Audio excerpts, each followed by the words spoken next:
But if accepted by Hamas, this proposal calls for the release of all remaining hostages immediately, but in no case more than 72 hours.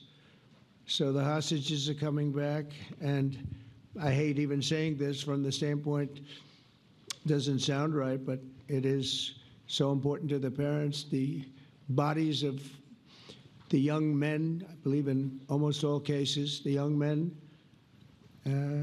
are coming back immediately. I met with parents. The parents felt as strongly about getting the body of their dead boy back as they did as though the boy were alive and well. It's so important to them. And it means the immediate end to the war itself, not just Gaza. It's the war itself. Under the plan, Arab and Muslim countries have committed, and in writing in many cases, but I actually would take their word for it. The people I mentioned, I'd take their word for it, to demilitarize Gaza, and that's quickly.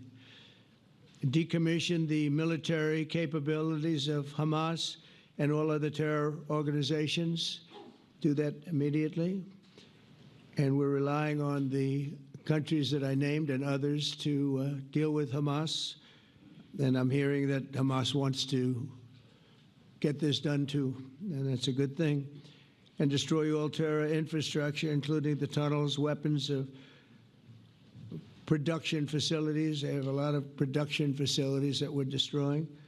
They'll also help train local police forces in the areas that we're discussing right now, in particular in and around Gaza, working with the new transitional authority in Gaza. All parties will agree on a timeline for Israeli forces to withdraw in phases. They'll be withdrawing in phases.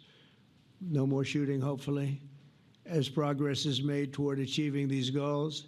Arab and Muslim nations need to be allowed the chance to fulfill these commitments of dealing with Hamas. They have to deal with them because they were the one group that we have not dealt with. I haven't dealt with them.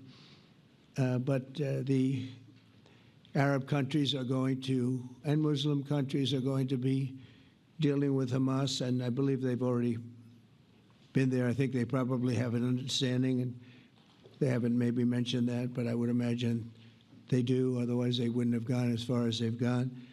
If they're unable to do so, then Israel would have the absolute right and actually our full backing, the U.S. full backing. Marco's here, and a lot of our leaders are here, our great Vice President, Susie Wiles, Steve Witkoff, Jared Kushner. They've been so involved in this process. I don't think anybody else could have done it or even come close, but it's we're right there. We're right there. First time in thousands of years, I think you can probably say, if you really look into it, if you study back, if you're a scholar, you would say thousands of years. Israel would have my full backing to finish the job of destroying the threat of Hamas. But I hope that we're going to have a deal for peace. And if Hamas rejects the deal, which is always possible, they're the only one left. Everyone else has accepted it. But I have a feeling that we're going to have a positive answer. But if not, as you know, Bibi, you'd have our full backing to do what you would have to do. Everyone understands that the ultimate result must be the elimination of any danger posed in the region, and that danger is caused by Hamas. The tyranny of terror has to end, and this is, again, something that we're looking for. This is eternity. This is for forever.